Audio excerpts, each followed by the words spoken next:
Assalamualaikum dan salam semesta sejahtera juara. Saya Hardi Jayadi. Saya Putri Dania, wartawan dari TV PSS Mesra.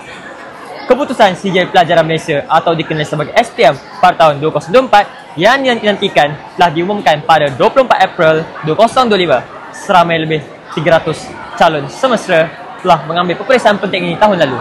Kini kamu berada di dataran Gemilang Semesra di mana calon-calon SPM 2024 hadir seawal jam 9 pagi untuk mengambil keputusan peperiksaan mereka.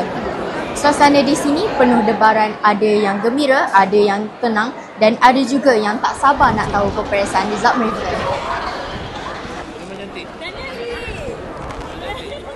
Bersama saya sekarang Tuan Haji Masnawi bin Misro, Pengetua Semesra. Apa khabar Tuan Haji? Alhamdulillah. Terima kasih Nadia. Baik. Tuan Haji, soalan saya, apakah pandangan Tuan Haji tentang pencapaian calon-calon SPM bagi tahun 2024? Baik ya.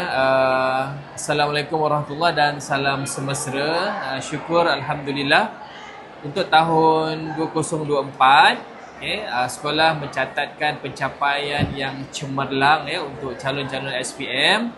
Tahniah dan syabas diucapkan kepada semua calon SPM 2024. Jutaan terima kasih kepada barisan pendidik yang bertungkus lumus, berjuang mencurahkan ilmu, memberikan tunjuk ajar kepada anak-anak didik SPM sehingga dapat mencatatkan kecemerlangan, peningkatan cemerlang untuk keputusan SPM tahun 2024. Untuk perincian yang detail, insya-Allah nanti kita akan sebarkan maklumat ini kepada seluruh warga Semesra.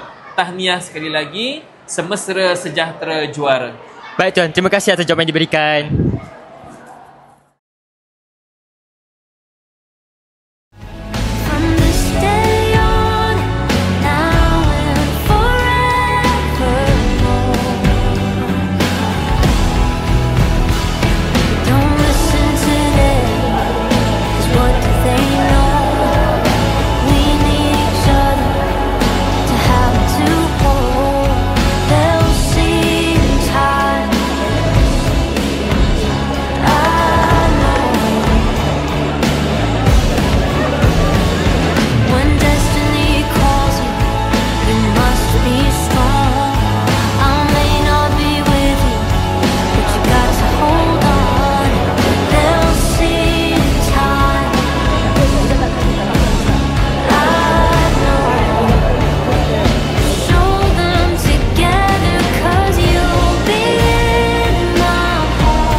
Hai, boleh saya tanya apa perasaan awak pada hari ini?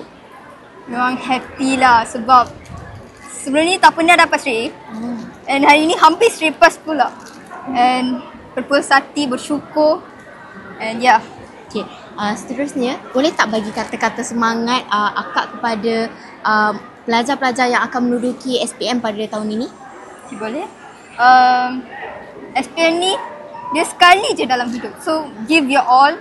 Yes, it is going to be like hard, like you are going to be like, you're going to suffer, but you know what, just give it a try. Sacrifice for what you want before what you want becomes a sacrifice. Yalah, itu je lah. Okay, thank Jangan you. putus asa. Thank you, congratulations. Keputusan SPM bukanlah penamat, tetapi permulaan kepada laluan masa depan. Semoga calon menggunakan keputusan ini sebagai panduan untuk memiliki haluan yang terbaik, sama dalam bidang akademik, kemahiran ataupun kerjaya. Itu saja liputan untuk hari ini. Jangan lupa like, komen, share dan subscribe channel TV PSS Mesra. Saya Putri Dania. Dan saya Hardi Jayadi, wartawan anda dari TV PSS Mesra. Bye-bye.